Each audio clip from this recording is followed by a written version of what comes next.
May the 8th of 1966 was the day that was going to affect my life forever. We flew east out over Thailand, southern part of Laos, and the southern part of North Vietnam. And each of us was carrying two 3,000-pound blockbuster bombs to try to take out that railroad bridge. As we went down to attack the target at the same time, just as I crossed under and behind his airplane is when I felt the hits. The flight controls are starting to get kind of stiff, and then all of a sudden the plane pitched up and then down and then up. Bamboo 2, you're on fire, get out.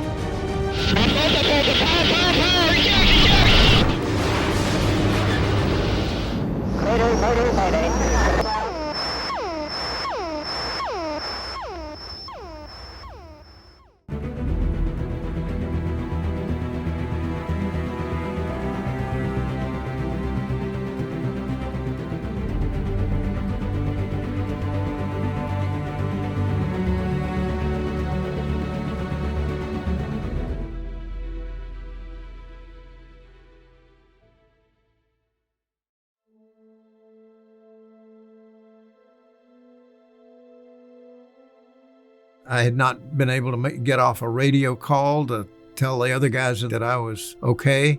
I hadn't even managed to get out my survival radio.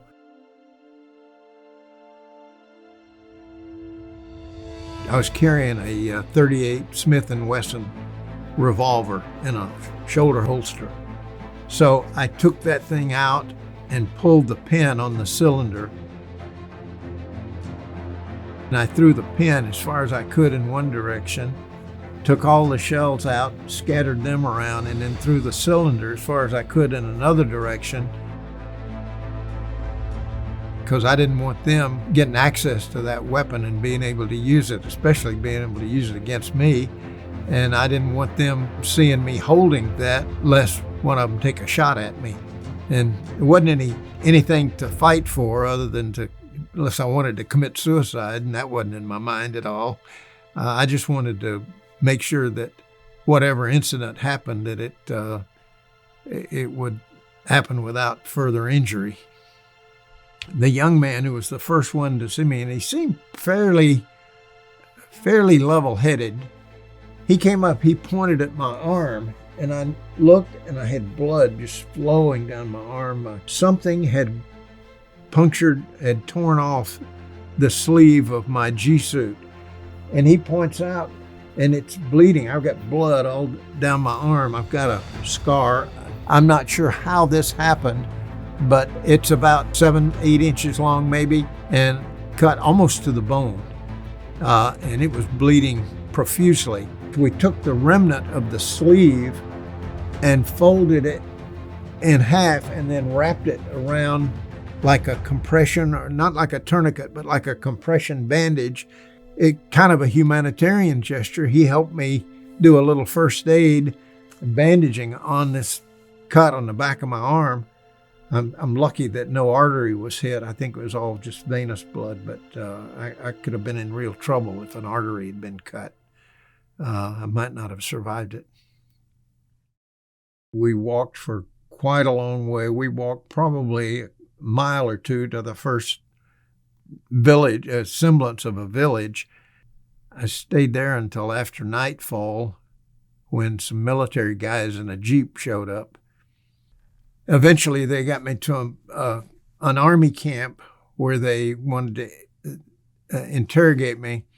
There was a panel of 4 people, and they were asking me a lot of questions, and I told them that I had to follow the international rules set up by the Geneva Convention, and that I would only be able to give them my name and my rank and my service number and my date of birth. And so I went through the first rope torture that night. They take a small diameter rope, like the twine that you know what binder's twine used in hay baling, okay? Wrap it around 2 or 3 times to get a good tourniquet-like effect. And then they cinch your arms behind you and they put as much pressure as they can to draw your elbows together to where they'll touch. So you get two things going. One is the tourniquet effect, where they're cutting off all the blood supply to your arms, plus they're getting the pressure, which causes shoulder separation and even the separation of where the clavicle attaches to the upper part of the rib cage. And you feel these, when these joints go, it feels like a knuckle popping. And a real sharp little pain shoots through these joints, but the pressure never lets up. They keep cinching it tighter and tighter, and then they tie it and they cinch it off, and if it doesn't seem tight enough to them, they'll put a stick or a screwdriver or something through there like a torque wrench, and they'll twist it a few times to keep the pressure as intense as they can get it. And then they just leave you that way, and then they'd have a guard check on you every 5 or 10 minutes until you give up. After the first minute or two, the excruciating pain seems to kind of die off because all your surface nerves are going numb, and you go into some kind of shock. I could see that my arms were swelling up. They turned kind of a red, and then the red turns to kind of a purple or bluish color, and then it turns kind of black, and then you begin to see blood coming out through the pores, because arterial blood was still getting in, but no venous blood's getting out. And you start to worry not only about the pain and how awful it feels, but you start worrying, am I gonna lose my limbs, forever? And surely they wouldn't go that far, or would they, Even though the surface nerves go numb, the deeper nerves along the bones, it feels like your bones are in hot coals or scalding water. And it just gets more and more intense. I tried reciting poetry. I tried reciting the Lord's Prayer, the 23rd Psalm. Sometimes I couldn't even get through one of those and then couldn't remember where I left off, so I tried counting. I'd try to count to 50, or I'd try to count to 20. I'd try to count to 10, and I got to the point where I'd get part way through, and then I'd be struggling around, and then I couldn't remember where I left off. And I noticed over at the door where we came into the building, the wall of the building was about 12 to 14 inches thick.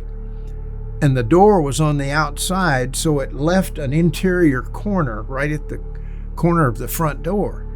And I thought, man, if I can scoot my way over to that corner, I can back up and I can get these ropes, and so I got over and got those ropes up against that corner and began moving up and down. And finally I felt one of the ropes break. And then a second one broke. And then when that third one broke, it relieved so much pressure. I wish I hadn't done all that, because as the pressure was relieved and blood started flowing again, it was like having your bones go from hot coals and scalding water to being in ice water, being flooded with ice water. And it actually sent shivers just all through me. And I was right on the point of, seemed like on the point of convulsions. And all of a sudden I heard the footsteps of a guard coming down the porch outside. So I scooted back over and got away from the door, and he came in and he looked in at me, and he had one little phrase each time he'd come in. He didn't speak any English. I guess he was just told to say these things and get my reaction. He said, "You talk, you write, you be polite." Like he's asking me. "You talk, you write, you be polite." And I looked at him and I said, "No." So he'd turn around and he'd leave. Well, the next time he came in, and he looked at me kind of funny, like something's not right. Apparently I was not in the exact position where he had left me, and it made him suspicious. Well, he came over and turned me over, and he realized that I had managed to cut those cords. And boy, was he ticked. He wrapped me up again. We went through all over again and started. And I began to think, damn, I gotta do something, Because if I go delirious, I might tell them something that I don't want to tell them. So I better at least pretend to give up. And while I've still got a little bit of mental agility left to counteract whatever they're trying to get from me. And so then it was probably another, I don't know, half hour, 45 minutes or something. He'd come in sometimes and say, "You write, you talk, you be polite." And I'd say, "No." And then finally I said, okay, I give it up. He didn't come over and let me out then. He went back and he got the interrogation committee. So that's when these guys came in. The cover story that I had worked up to tell them was that I noticed that most of them were pretty old, the guys on this panel. And so I thought, well, I'm gonna play the new guy. And so when they came in and they asked me about our tactics and everything, airspeeds and altitudes and bomb loads and so forth, I was just going to tell them what's in the standard open literature things about what the F-105 will do. So this was my first mission, and I didn't even make it through my first mission. If they went fast, I went fast. If they went slow, I went slow. My job was to learn by doing and follow the leader, learn and get better as the more experience I got. Apparently, they were accepting of this. Either that or all they wanted me to do was to go beyond name, rank, service number, date of birth, and talk to them and give them answers and not just stonewall. When they would ask me names of the guys in I'd give them the names of my Conroe football team lineup, Conroe High School. Let's say, okay, it was Pete Palmer and Butch Lawrence and the guys. It wasn't real, but it had to be something that I could remember. So if they asked me again, I could always stick to the same story. So that was part of the way you had to fend off their interrogation sessions. So that's the way I got through that first night. But man, my arms wouldn't do anything. When they tried to get me to get up in the truck, I couldn't lift my arms up to climb up into the back of this deuce and a half. Those guys had to get a couple of boxes together for me to climb up on to get in the bed of this truck to finish the trip into Hanoi. Probably got there sometime a little before noon that day. This was the 8th, would have been the 9th. It would have been Monday, the 9th of May of 1966.